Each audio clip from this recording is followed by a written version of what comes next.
I'm Susan Glassman. I am co-president of Women's Voices Raised for Social Justice with Ruth Ayresman.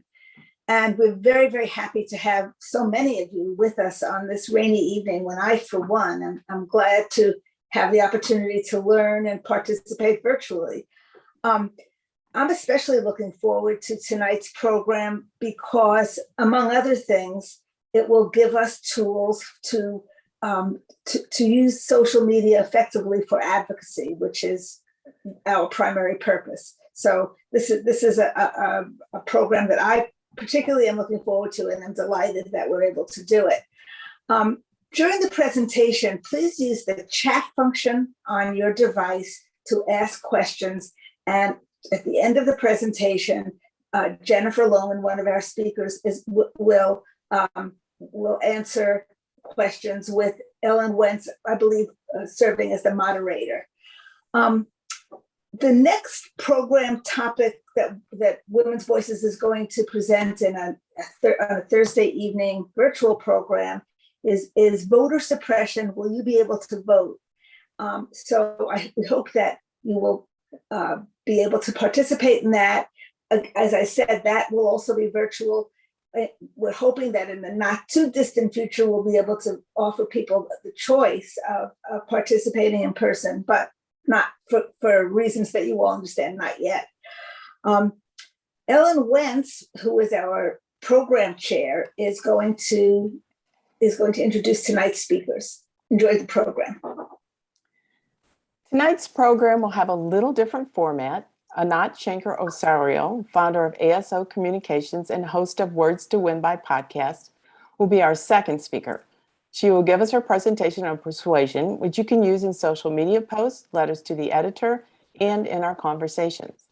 Anat works with people around the world and is presently helping organizers in the resistance to Duterte in the Philippines and Bolsonaro in Brazil prep for the respective elections next year. She is the author of Don't Buy It, The Trouble with Talking Nonsense About the Economy, and her writing and research is profiled in the New York Times, The Atlantic, Boston Globe, Salon, Guardian, and more.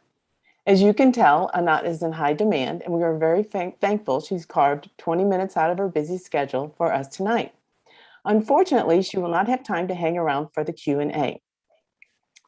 Now, let me introduce our first speaker for the evening. Jennifer Slavik Lohman will be presenting on disinformation. She is co-founder of the St. Louis Area Voter Protection Coalition, In Every Generation, and Indivisible St. Louis. Lohman is a member of the National Election Protection Anti-Disinformation Working Group, the Transformative Justice Coalition's Voter Rights Alliance, the League of Women Voters. She helped organize Missouri's largest ever election protection field programs in 2018 and 2020. Lohman's a graduate of Notre Dame Law School and worked as a litigator and federal judicial clerk before turning to nonprofit and advocacy. It seems like every time I turn around, there's Jennifer volunteering for something. So, Jennifer, take it away. Thank you, and thanks so much for having me tonight. I know time is tight, so I am going to immediately start screen sharing my presentation, and it is going to be a very quick and concise overview of the problems with misinformation, disinformation, and manipulation on social media, and the steps that you can take to protect yourself and your loved ones from the effects of these things. Because, you know, the most important thing for us to know is a lot of times we think of this as something that happens to somebody else, like, oh, look at those crazy people who think XYZ. But the truth is this affects everyone. We've all fallen prey to it at one time or another. And, you know, our lives are changed by it, you know, no matter what. So let me start with a very brief overview of what I'm talking about. First of all, why it matters is really obvious, but Neil deGrasse Tyson said it very well. He said, "It seems to me if you can get the citizens of a democracy to no longer agree on what is objectively true in the world, then you have conquered them with all the strength of an invading army." And I think that we have seen in the past few years that that is very true, because it has been dangerous not only to democracy, but also to public health. So there are three basic categories.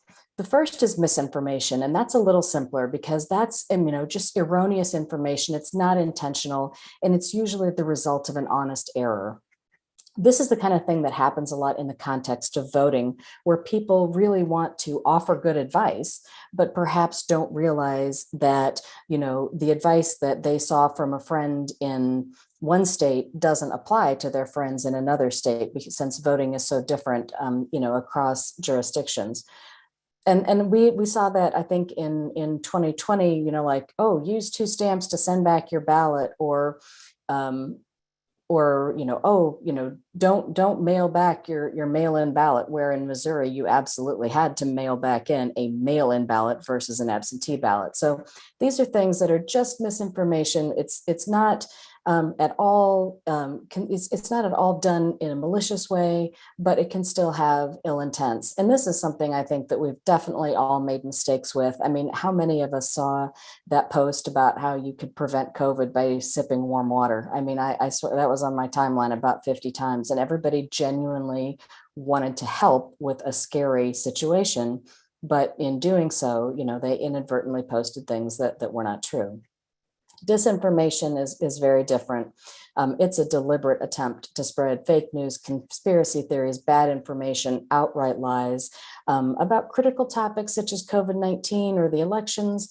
The source can be foreign or domestic. The reasons for doing it can be absolutely anywhere from they're trying to, cause the collapse of democracy to, hey, disinformation sells and I can make a lot of money with this on the internet. If you ever get a chance to see the documentary Trust Me, that I think that's the one that features a man who had an absolute internet empire of disinformation related web pages, and he simply did it for money. So there's a lot of reasons and a lot of sources, but the truth is that that's really, driving this country to the brink. We're very divided to the point of people, actually bringing up the term civil war, which is crazy. And COVID related disinformation has literally killed people. So this is something that we really need to be proactive about. The third thing is manipulation, which is a form of what the Center for Internet Security calls malinformation. So manipulation doesn't necessarily rely on disinformation, although disinformation itself is inherently manipulative. Manipulation is taking things that are genuine facts, genuine controversies, genuine issues that people disagree on, and using them to manipulate people by artificially amplifying them, or just, putting them in settings where they seem very believable. And it was used to great effect to deter people from voting in 2016. So people fall prey to this and we know this for sure now because we have the Facebook whistleblower, although the documentary, The Social Dilemma on Netflix, which I also really recommend, explains this in even greater detail. Social media companies employ algorithms, which is the way that they choose what users see on their news feeds, to push controversial, extreme content, because that makes users angry and afraid, and that makes them spend more time online, which maximizes the profits of those platforms. It's actually extremely shocking. If you do watch The Social Dilemma, at the end, you'll probably be deleting all your social media apps. It's a really difficult problem because, as I say in the very next sentence, there's no regulatory framework to stop this from happening. Facebook at this point might face some consequences for withholding damaging studies from their shareholders, but they can continue to manipulate users with content for profit, unless they decide not to do so, either voluntarily because it affects their share price, or because hopefully someone decides to enact some regulations around those practices. And then in addition to the socio-political and health-related consequences that we've seen from this, the emotional toll of the conflict, fear, anger, alienation, and anxiety stemming from this polarization that's caused in large part by misinformation, disinformation, and manipulation is just staggering. I mean, I think we've all felt it. We've all felt it in our families. We've all seen it, play out in school board meetings and county council meetings and just about any kind of political meeting in this country over the past few years. People are very, very angry and afraid, and sometimes they're angry and afraid about things that simply aren't true. So I gave a couple examples of the misinformation already, so I'll go straight past that. Disinformation warning signs. And this is something that I think we need to pay really close attention to, especially when you're talking about copy and paste posts, which a lot of people share. If someone says, copy and paste this post, don't do it. It's just don't ever do it, because that's a real red flag. False equivalence, also things that create a strong reaction. That can be something that's purely manipulative, but it's also potentially something that is disinformation related that has been pushed to you by social media algorithms. The other huge area of disinformation is faked images and videos. And so you can have a photo or a video that's been altered, like the video of Nancy Pelosi speaking that was slowed down to make it sound like she was slurring her words. That's what's known as a cheap fake, because it's just a simple alteration of an existing video. Videos and pictures can also be mislabeled, misattributed, but they can also be faked completely, which are called deep fakes when you're talking about actually creating artificial intelligence type, looks like real people, sounds like real people. You think it's a real video, but it's actually completely made up. But in a more simplistic sense, if you look at the picture here, and I'm sure everyone has seen this, this is the shark swimming in storm surge waters over a highway. You can see it, supposedly the picture was taken from a car, shows up every hurricane season. It is absolutely fake. So that's, to me, that's like a great example. It's not a harmful fake, but it's still a fake nonetheless. The other place you see a lot of this is in t-shirts. Holy cow, it's so easy to fake a t-shirt. I mean, if you want to design a t-shirt on some websites, you can mock them up on models like you see here. So if you see a celebrity or someone wearing a t-shirt with a particular message, be very skeptical that that's real. It almost certainly is not. So disinformation-driven conspiracy theories have been around for a while, and their consequences are becoming increasingly dangerous. So you remember the truther movements from 9/11 and Sandy Hook, where, like, especially with Sandy Hook, the survivors and the victims' parents were stalked by people who thought that Sandy Hook was a fake. I mean, it's shocking, it's appalling, it's hard to fathom that that's real, but it is. There are people who believed that, and they did great harm to the grieving families. The birther movements, with President Obama and now Vice President Harris, a lot of officials were harassed about their birth certificates and about their origins. I mean, there was a lot of racism underlying that, and it spread much farther than it probably should have. But that was another disinformation-driven conspiracy theory. Pizzagate, you remember the guy, took a gun into a pizzeria to rescue trafficked children from a basement when the pizzeria didn't even have a basement. So, I mean, luckily nothing terrible happened in that particular incident. But, when with something like QAnon now, I think we have seen that really terrible, ugly, violent things have happened as a result of people's belief in QAnon, not just the insurrection, but there was that man who killed his own children over his QAnon beliefs. So these beliefs are so harmful. Then we get to the anti-mask, anti-vaccine, untested cure crowd who either didn't believe in the pandemic or didn't believe that wearing a mask would help, or they don't believe in vaccinations. That has caused the pandemic to go on a lot longer than it should have. It has caused tens, if not hundreds of thousands of unnecessary illnesses and deaths. I mean, let's just be really honest about what that's done. I think someone pointed out that more Americans have died from COVID than Americans died in the Second World War. So if disinformation is a war, our country individually has probably lost more people from disinformation than from the Second World War. So it's really shocking. And then, of course, the big lie about the 2020 election led to an insurrection that has still, I don't think, been fully resolved. And it's something that we should be concerned about going forward. These are some of the manipulative techniques that you'll see online. And one of them is, I think, especially insidious. It's manipulation by inspiration. So you'll find these inspirational or uplifting or empowering accounts on social media, and they'll post these super heartwarming stories. You'll start following them. Celebrities will start following them.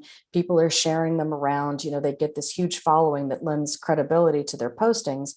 And then in between heartwarming stories like this, they'll post propaganda and manipulation that, perhaps says, oh, your strongest voice at the ballot box will be not voting, or something of that nature. I mean, they did it. It worked. It did deter people from voting. So these are the kinds of vehicles that carried that message, were these, inspiring and heartwarming accounts. The other one is manipulation by artificial amplification.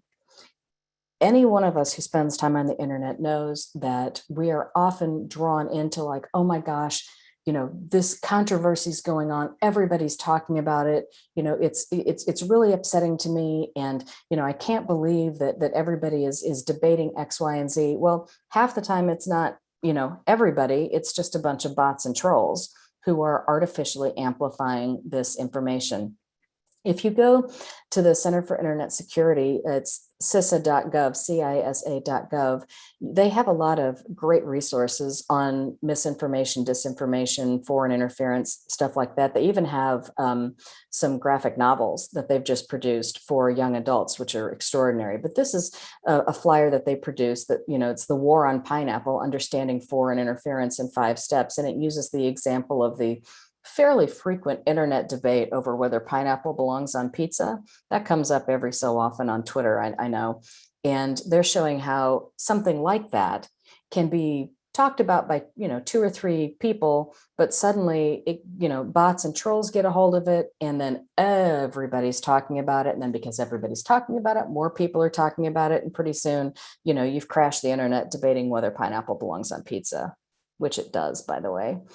The impacts on communities of color, disinformation and manipulation, as I pointed out earlier, has been deployed to suppress voter turnout in communities of color. There are several, pieces, some video pieces and documentaries where they talk about the actual numbers involved there. And it is pretty shocking. But the other part of this that gets less attention, but probably needs more attention, is that the disinformation, either explicitly or implicitly about voters of color, is often cloaked in terms of election integrity or preventing voter fraud, and used to justify suppressive anti-voter legislation that has a disparate impact on communities of color. This is not new either. It's just easier to do because of the internet, and it's much more widespread now because we've come to a place where elected officials and people in positions of presumed trust are willing to pass along those lies as if they believe them, which most of them probably don't. But the fact that they espouse them in public makes them that much more believable to their constituencies. And so that is just an absolutely huge problem for us. There's another thing, and I'll let you guys watch this when I send out the PowerPoint later, but this is a TikTok about how teenage boys are recruited by white supremacists online. And, that sounds like a weird thing, almost like, remember the satanic panic from the 80s when, everybody thought people were playing records backwards and all that stuff. The difference here is that this actually happens. And, and I've talked to teenage boys, including my own son, who have seen how this unfolds online. And, it starts on gaming sites, with the in-game chats or the DMs, or when you go to the video streaming sites where they give you the tricks about how to defeat the game or whatever, you'll start seeing that content there. Meme and joke sites like iFunny, media platforms like YouTube, where, a kid will watch a Minecraft video and suddenly the algorithm is recommending stuff from PewDiePie and other problematic YouTube content creators, and it just spirals down a rabbit hole. So that's really something that to pay attention to. This is a very well organized effort, and it kind of takes advantage of the social media algorithms and preys on the confusion and alienation that adolescent boys feel. So definitely something to be aware of. So high level responses to all these problems, you can deplatform the bad actors, like just ban them from the social media platforms. You can have political accountability for elected officials who pass on this disinformation. Haven't seen that happen, really, honestly. There can be regulatory and legal accountability for platforms and bad actors. Some individuals have been criminally charged for passing along disinformation about voting, but as in a general sense, it hasn't happened nearly often enough, and certainly it hasn't happened to the people who are the most responsible. And then finally, there's de-radicalization and inoculation messaging, which is something that communications firms and psychologists are writing about in ways to kind of approach people who have gotten sucked into things like QAnon and find the right way to help them out of it with the appropriate type of, inoculation messaging or de-radicalization messaging. But that's definitely not something, for us to worry about. What we need to worry about is on an individual level, how this affects us personally and what we can do about it. So again, social media companies get rich making us angry and afraid, so we spend more time online. And in doing so, they are absolutely tearing us apart. And how this hurts us, the extreme and polarized views make it impossible for people to find common ground. What I find the most important one, without a shared understanding of the truth, we cannot engage in good decision-making on any level, not personally, not societally, not in government, unless we have a shared understanding of the truth. And that is absolutely absent today. Polarization leads to rifts between friends and family members. Again, you've probably all experienced that. And then, as I mentioned earlier, the emotional toll of this anger, fear, conflict can be really significant. I mean, it's harder on us than we think sometimes. So the good news is you can protect yourselves by following 7 mostly simple steps. And I know that I only have 7 minutes left, so we're going to get through these. Step 1, know your own vulnerability. I mean, you can't assume that this is something that affects people with other sociopolitical views. They're preying on you too. And sometimes, you and me, and we're all falling for it at times. We're being influenced by it. We're being manipulated by it, whether we realize it or not. So we just need to, and no matter what, we're still affected by the conflict it generates. So we need to be as self-aware as we are judgmental when it comes to misinformation, disinformation, and manipulation. That's why it's not really a simple 7 steps, because self-awareness is never simple. And this is one that I struggle with every day. But we've really got to try to be more self-aware about our own vulnerabilities. Step 2, change your social media habits. I understand that you want to do, proactive messaging on social media for political purposes. That's fantastic. But you can consider leaving social media too, on an individual level, as on a personal level. You'll live, you can save your past Facebook content so you don't lose any of your photos and memories, but you could just leave social media and not let them continue to manipulate society in this way. Let's see. And if you can't do that, do these things. Don't click on recommended content. Don't join suggested groups. If a friend or relative posts a lot of problematic content, block the accounts they're sharing it from. That way you can remain friends, but never have to see that content. Disable your notifications so you spend less time, hopping back online because, oh my God, somebody commented on this post. I've got to go see what it is.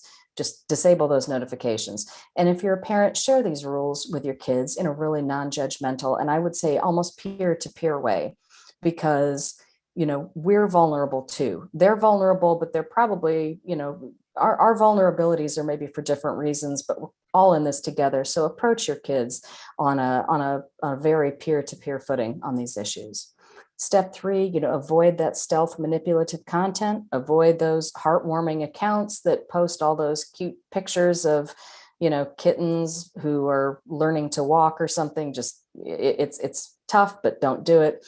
And also be really skeptical of any online debate that everyone is talking about, because it's probably not everyone. It's probably just a lot of people who are trying to make it seem like a bigger deal than it is.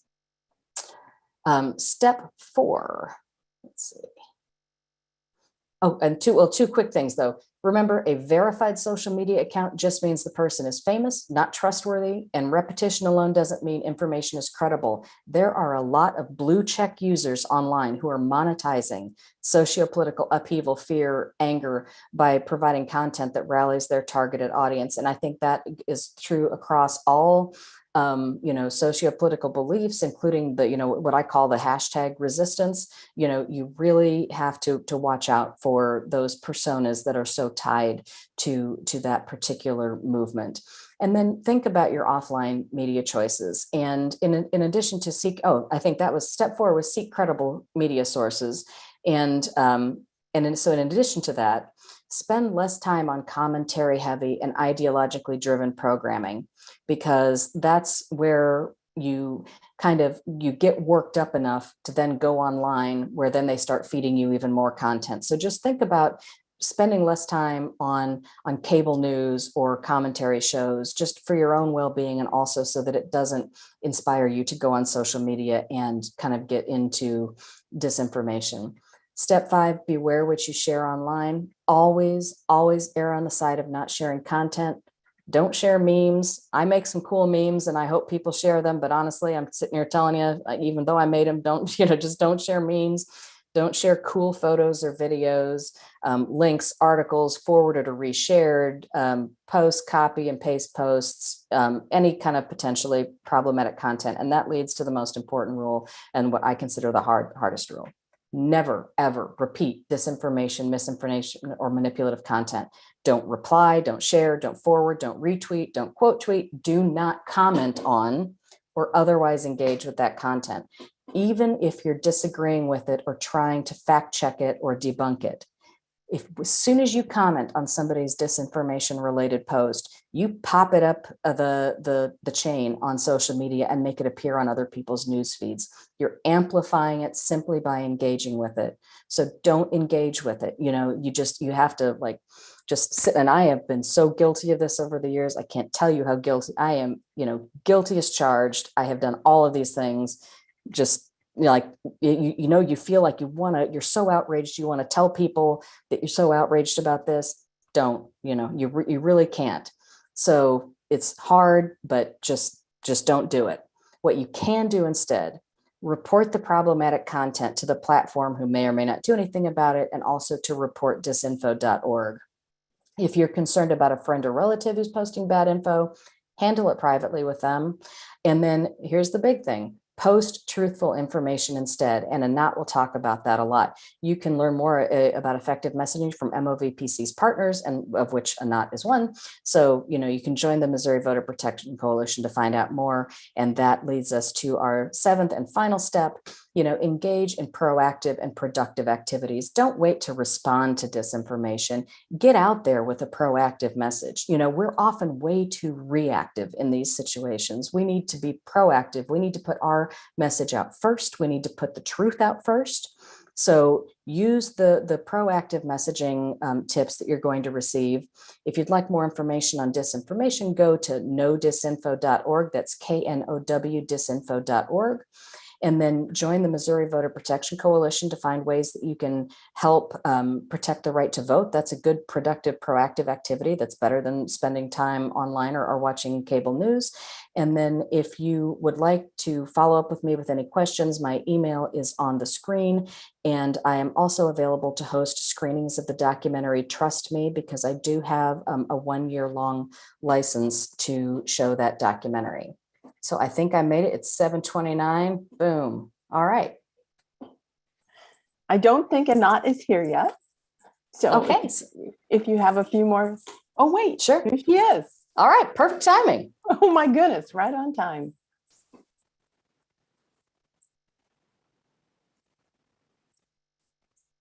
Is Anat in here? Yeah. Yay, there she is. You're on. Perfect timing. All right. I'm glad to have perfect timing. I've already introduced you. So Sorry?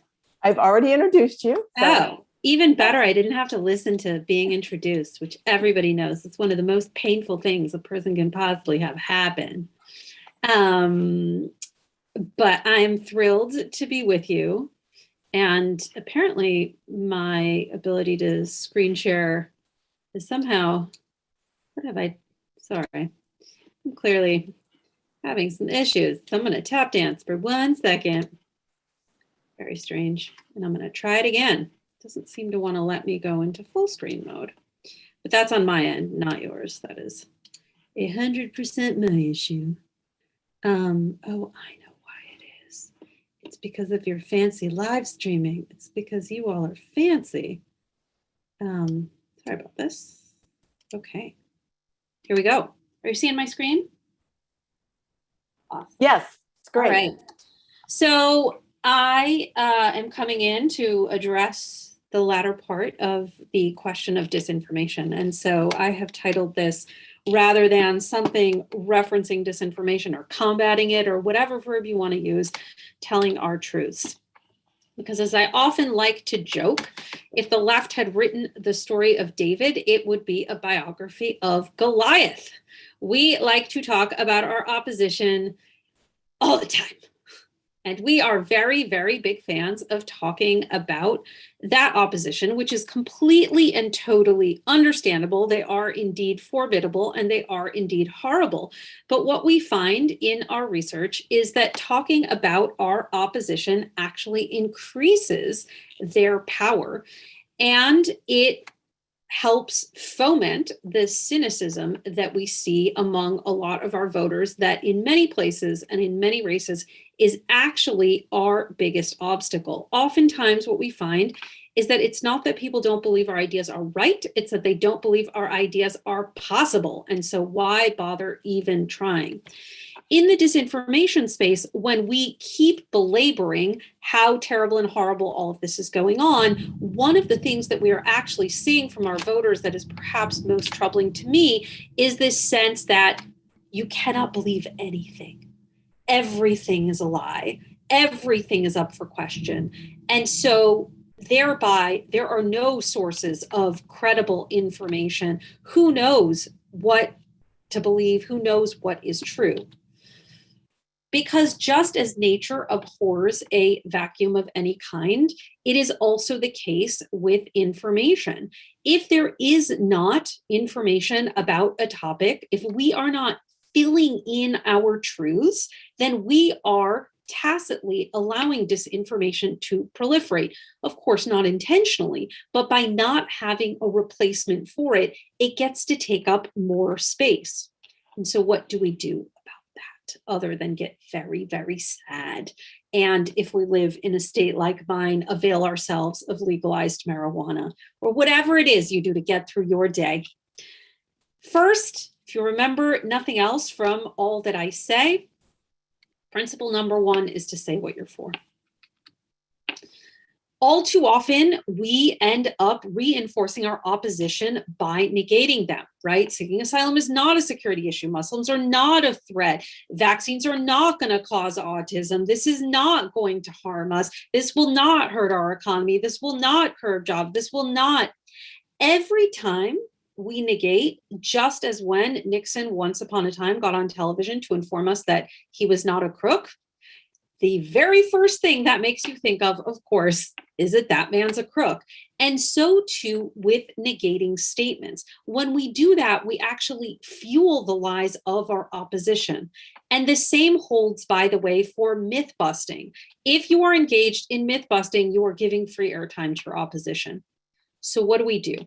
Let me show you a tangible example from work that I did a number of years ago now in Australia.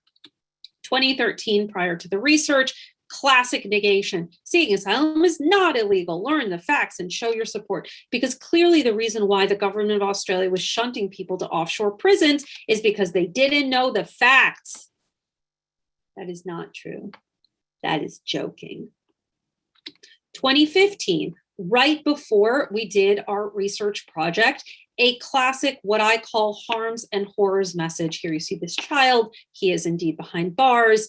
The only developed country in the world that locks up children seeking asylum. Australia no longer. The US now holds that title. To where we shifted after the messaging research Here we see Amir, who in this photo, at the time of this photo, was actually detained. He doesn't appear that way, right? Intentionally so. He's also not a child. He is a full-grown, single adult man. Because what we find is that when we take our most sympathetic narrators, we take our most sympathetic case, we saw this with S-Chip, right? Once you open that escape valve and you do what you're supposed to do for the children, it becomes that much harder to actually argue, in this case, for example, for the unmarried man, right? Because you've sort of taken away the softest edge. Here we have the affirmative ask, bring them here. It's not a stop, it's not a don't, it's not a can't. And in fact, I'm happy to say that Amir is no longer detained because both this campaign, Bring Them Here, and 3 others that were fought in sequence by the human rights community in Australia using this new affirmative messaging were successful. It can feel, I understand, like there is no possible affirmative demand to make. I feel that often, but I would urge you to recognize that there always is. Here is an example. You are my sunshine, my only sunshine. Tú me alegras es así. You never know, dear, how much I love you. Nunca quitas mi cielo de mí. The other night, dear, as I lay sleeping, I dreamt I held you in my arms. Al despertarme no te tenía, escondí mi cabeza y lloré. please don't take my sunshine away.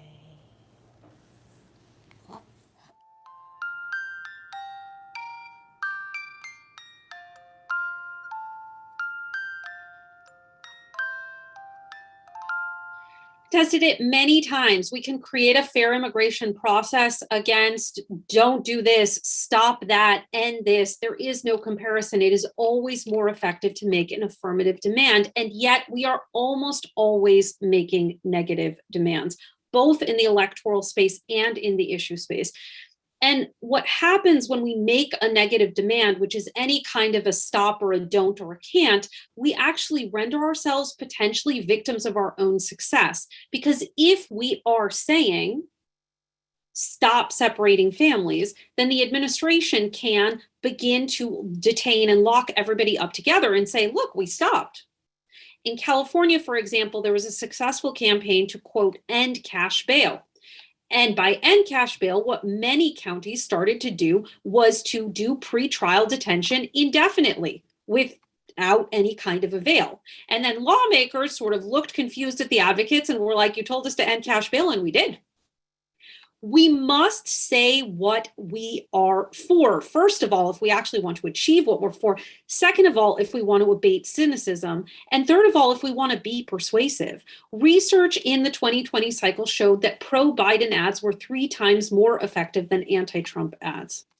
Again, I totally understand that it can feel like there is no affirmation, especially in these times. And again, I would challenge you to recognize that there is indeed something affirmative to say about everything. Here's an example from an ad that we ran in our campaigns, especially targeted in Minnesota and Wisconsin in the 2020 cycle.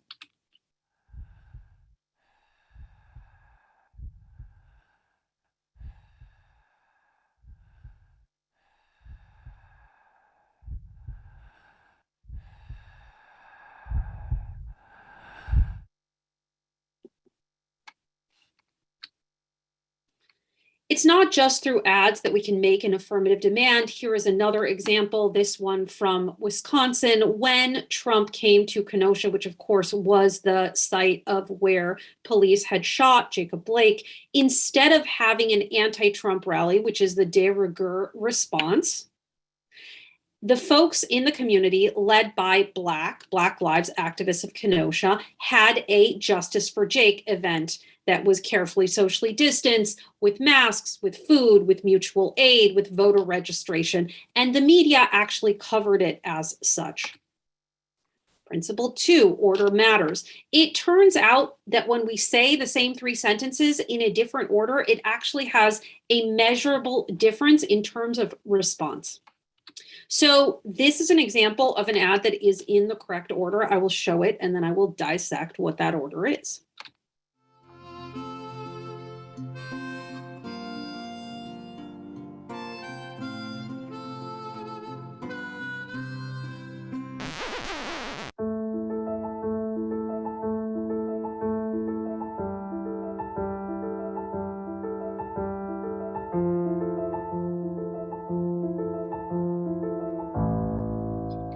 So that is not that different to many, many, many COVID-related ads that have aired in the cycle. But the key distinction, and importantly, it is also the distinction that scholars of disinformation tell us to utilize in order to combat it, which is that instead of beginning with what I like to call, boy, have I got a problem for you messaging, which is one of our favorites, it instead begins by showing people standing with and for each other, people doing the right thing, people acting, pulling through by pulling together. And then it introduces the problem second and not first as an abrogation of that shared value. Instead of just leading in with the depravity of the previous presidency, it contrasts that with the good stuff that people are doing. And the reason for that is, number one, it makes the depravity all that much worse in comparison. And number two, it helps abate what I keep bringing up, which is that cynicism, that feeling of, yes, government is a piece of crap and it's always going to be a piece of crap. And why even bother? You're just presenting me what I already know. Because our job isn't simply to tell people the truth. There are many, many, many things that is true. It is true that that administration was a complete and total horror show. It is also true that everyday Americans were standing up and pulling through by pulling together. Those were both true things. Our job is to say true things in order to get people to believe what we need them to believe and to do what we need them to do when we have to view our communication through that lens. And so in combating disinformation, many of you will recognize this. We want to say what is true, call out the lie. I have selected spam for the filling here because I wanted something that was appropriately disgusting for the middle bit. People call this a truth sandwich. That's a misnomer. We don't call sandwiches by what the bread is. We call it by what's inside. So this is really like a lie sandwich or a spam sandwich, but I'm quibbling. And then we want to say what is true again. Twice as much of what is true as calling out what is not true. And when we call it out, we want to take care to not repeat it and to ascribe motivation.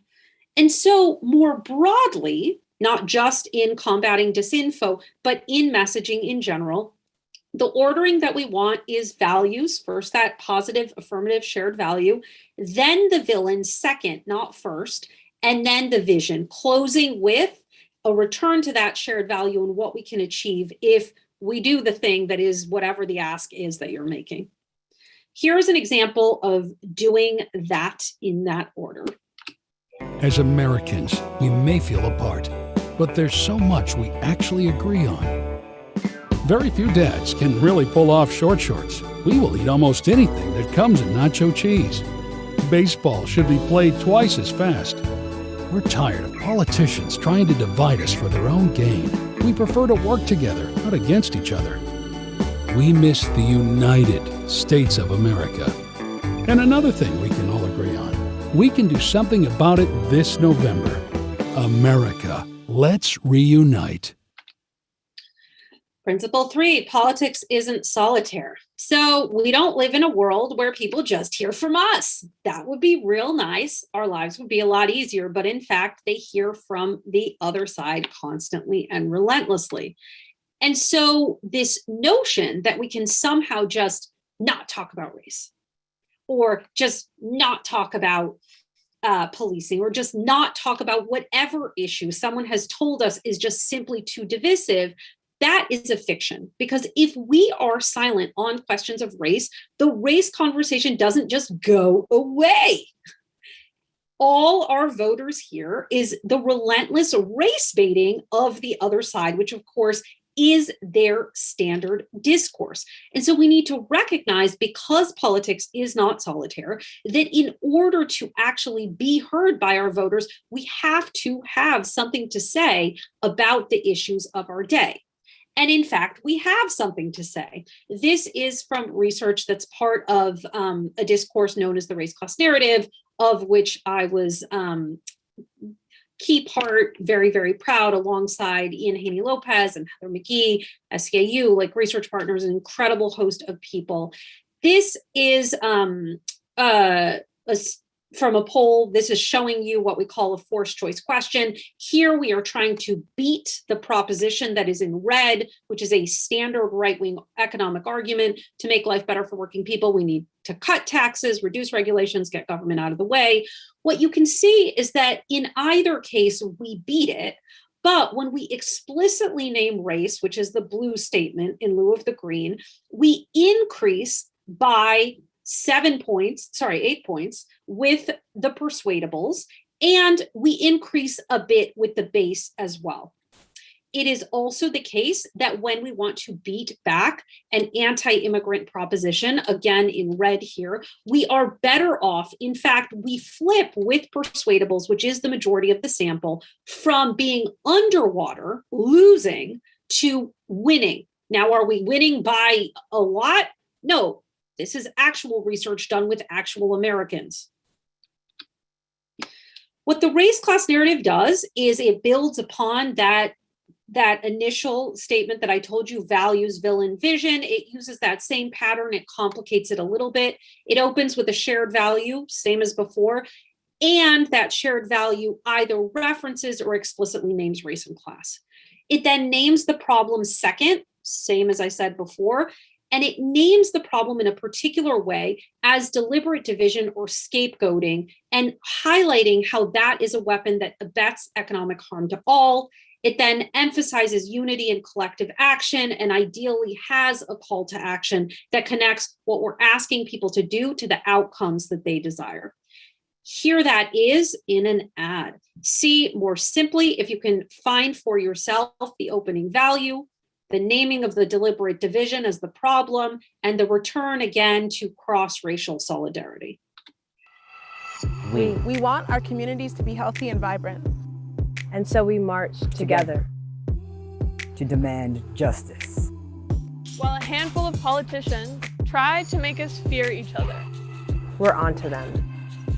And we count on us. And so we turn up. And we turn out as voters. To make this a place where liberty and justice are for all. For all. For all. Para todos. Vote. And one more, this from way back in the day in Minnesota. In Minnesota, we know long winters. And we know how to dig our neighbors out of the snow. Because whether it's our first Minnesota winter or our 50th, we've all been there. So when certain politicians want to divide us and make us afraid, we know that means they've got nothing else to offer. We're on to them. There are lots of ways to be Minnesotan, and all of them are greater than fear. In Minnesota, we're better off together. Vote greater than fear between now and November. And then finally, you got to figure out how to break a signal through the noise, which is incredibly difficult. A message is like a baton that has to be passed from person to person to person. If it gets dropped anywhere along the way, it is by definition not persuasive because nobody heard it. And so we have to equip our choir with the notes to this songbook that they all are going to sing in harmony. And recognize, just like Miracle Whip does in focusing on the people that it calls its super heavy users, by targeting their marketing to people who always buy Miracle Whip, only buy Miracle Whip, can be relied upon to purchase Miracle Whip in perpetuity, they advertise to these people. You know why? Because these are the people who will bake a chocolate cake with Miracle Whip, send it to the family reunion. People eat it and say, "This is moist and delicious. What's in it? Would you believe Miracle Whip? That's disgusting, but I'm strangely intrigued." These are the folks who will, forgive the pun, spread the gospel of Miracle Whip. This is something that Madison Avenue and the right wing has learned a long time ago, that we have to activate our choir to not just agree with us, which they start out doing, that's how we define the base, but to actually want to repeat the message. And of course, we have to persuade the middle, who toggle between conflicted ideas of the way the world works. That is a far more useful and accurate way of understanding them than as moderates. They are actually what I like to call the good point people. They're like this: good point, but yeah, good point, but also good point. What they hear repeated most frequently becomes the way the world works. Common sense. What is true? And then finally, we need to recognize that there are going to be some people in our audiences who will never agree with us. Note, this is not all of the Republicans in the sample. This is what we call the committed opposition, folks who at a values level disagree with us. And we should be looking at them not liking what we're saying, because if your committed opposition likes what you're saying, what are you saying? And so we break that signal through the noise to finish up here by having ads, as I've shown you, by having a full branded campaign like Greater Than Fear, like many others, by having posters, by having organizing, by having our choir and equipping them with a similar message and a branded campaign where there's, for example, a Greater Than Fear message about education, and a Greater Than Fear message about housing costs, and a Greater Than Fear message about immigrant rights, and so on and so forth. And we do it by using digital, we do it by using events. This is our family of brands from 2020 across the Midwest, including work that we did in Missouri, actually, especially on the expansion of Medicaid. And then finally, the last example that I would offer is from the post-election, the election defense work that happened from November through January, where we had a very simple set of messages, the first of which was count every vote. And we partnered with an incredible team of artists known as Into Action, who created GIFs for us that were viewed over 1 billion with a B times, spread across social media so that this message could really, really stick and hold. And with that, I will stop. Thank you, Anat. You're welcome. For taking time out of your day for us. So yeah, that was great. Thanks for having me. And thanks for putting the link to the briefings. It would be yes, those are fabulous. Lovely to see any and all of you there bi-weekly. Yeah, have a wonderful rest of your meeting. Thank you. Yes. Bye, everybody. Bye. So now we're on Thank to you. the Thank you, Annette. now we're on to the question and answer. We've had so many questions. I do, Jennifer. Yes. I would like you, can you show, you said something about blocking an account. Can you show how to do that on Facebook, or explain a little more on that? So if you want to block an account on Facebook, I mean, and it kind of depends on what, what browser you're on, or if you're on your phone, but essentially when you're looking at somebody's account, there's usually like, at the top, there's like 3 little dots you can pull down, and it says, block when someone's like, I don't like this, see less of this, or, don't see any more content from XYZ. And that's usually when it's like coming from a page. So you can say, don't see any more content from this page. When there's an account, like it's an individual account that your friends are retweeting or rather reposting frequently, that's really problematic, you click through to that person's profile, and on the same kind of area where you would friend them, you can select, instead of that, you can select block this account, and then you never see or hear from them again. And even if your friend continues sharing their stuff, you will never see it. So, so you can block the page if it's like a commercial page or a news page, or you can block an individual account. And honestly, that can make your life a lot more pleasant and really clean up the old timeline. And people can raise their hands if they'd like to ask a question themselves.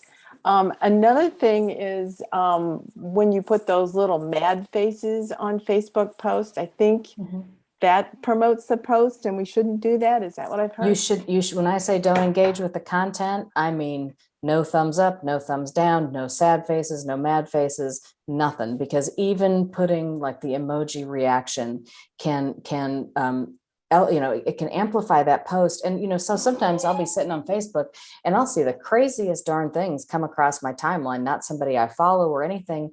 And I wonder, did one of my friends comment on this? And sometimes, yeah, one of my friends did comment on it, but sometimes all they did was do the little emoji reaction. And suddenly there it is on my timeline. And it's like, man, I don't want to hear your argument with the governor of one of the Dakotas. It's just like, don't repeat her craziness or his craziness by putting the angry face, because then all of a sudden half your friends are now seeing it too. I think that's something a lot of people don't understand. We have a question from a phone number. Would you like to ask your question and unmute yourself?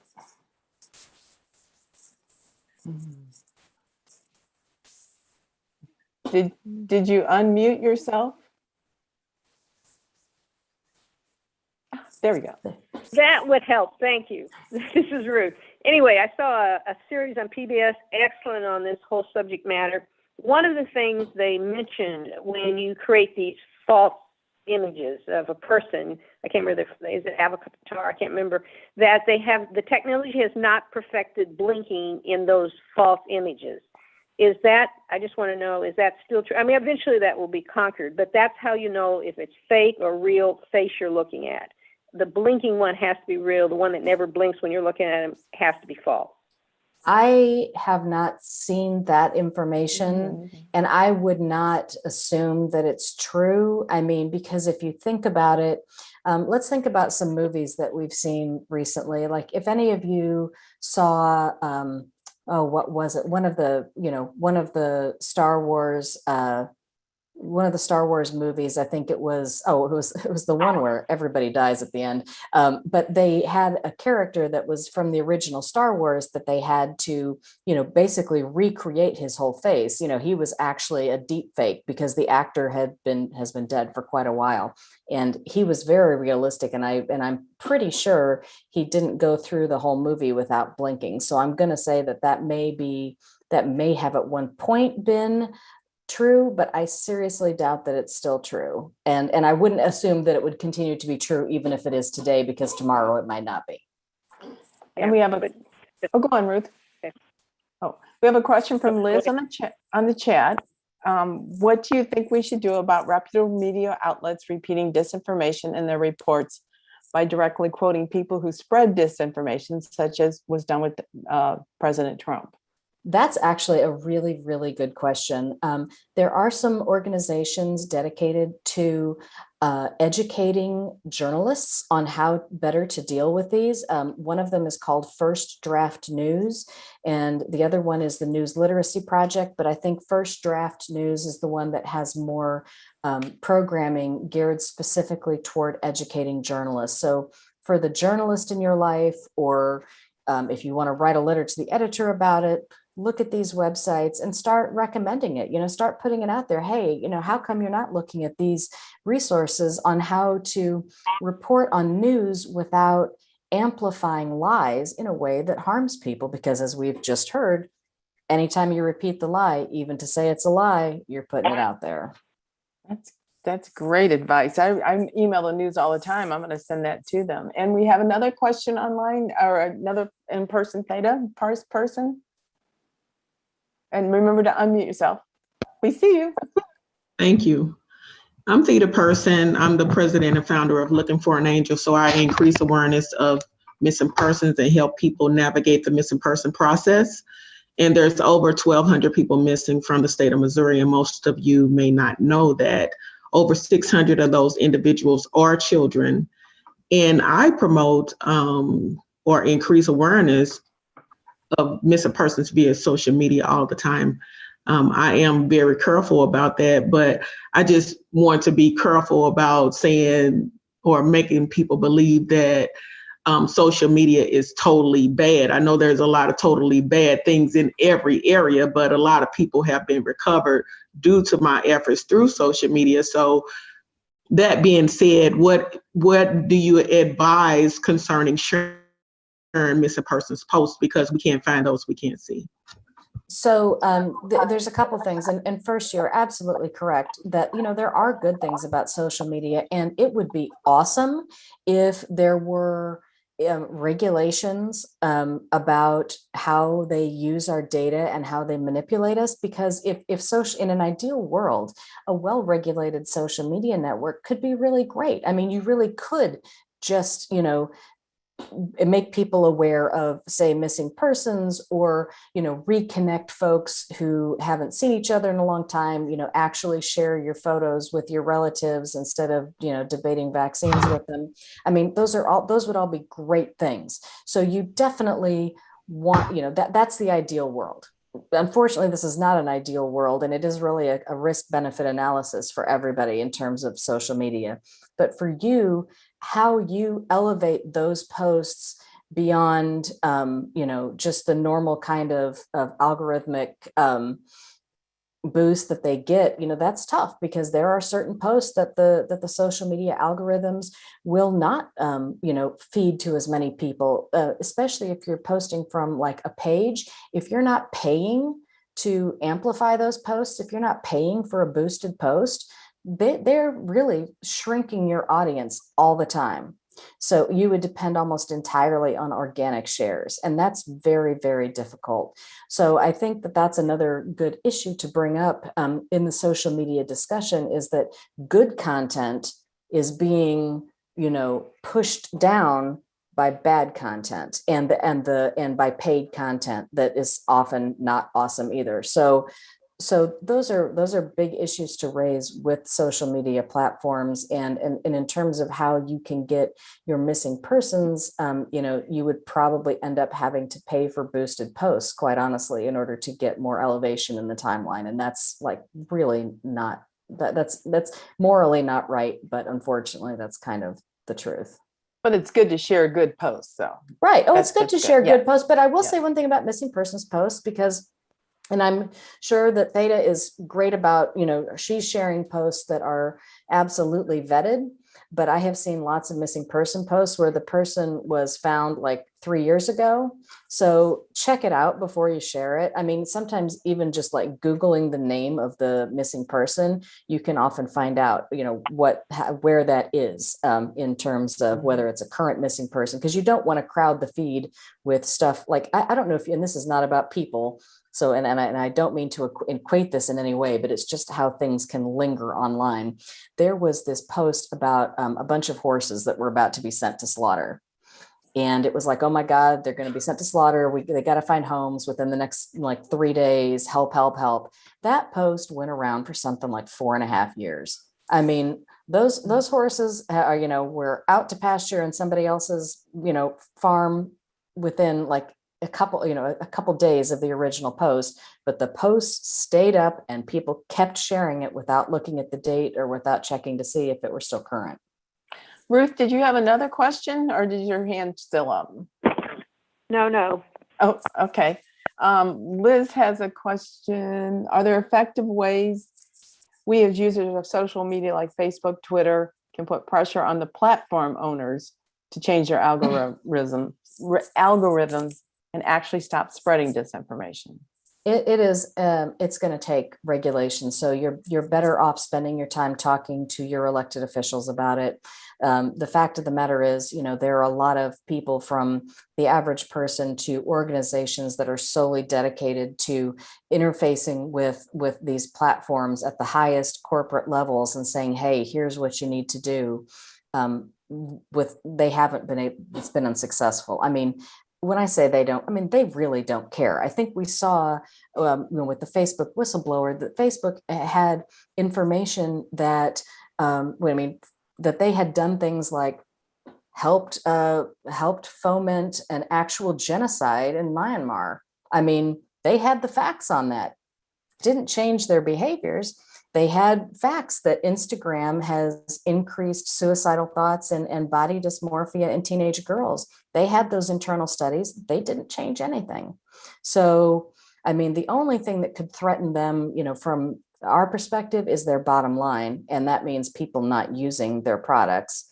But in lieu of that, we really have to press for regulation. We cannot have these unregulated social media companies running rampant worldwide. We just can't. And we're going to be showing Trust Me. I put the link in here. It's October 27th. You're going to watch Trust Me, and then we're going to discuss it. So the link is there if anyone wants to sign up for it in the chat.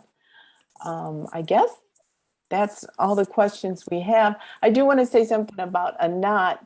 When she was showing all the diagrams, they test their messages out on thousands of people, and it's really fascinating how they do that and come up with the right way to say things.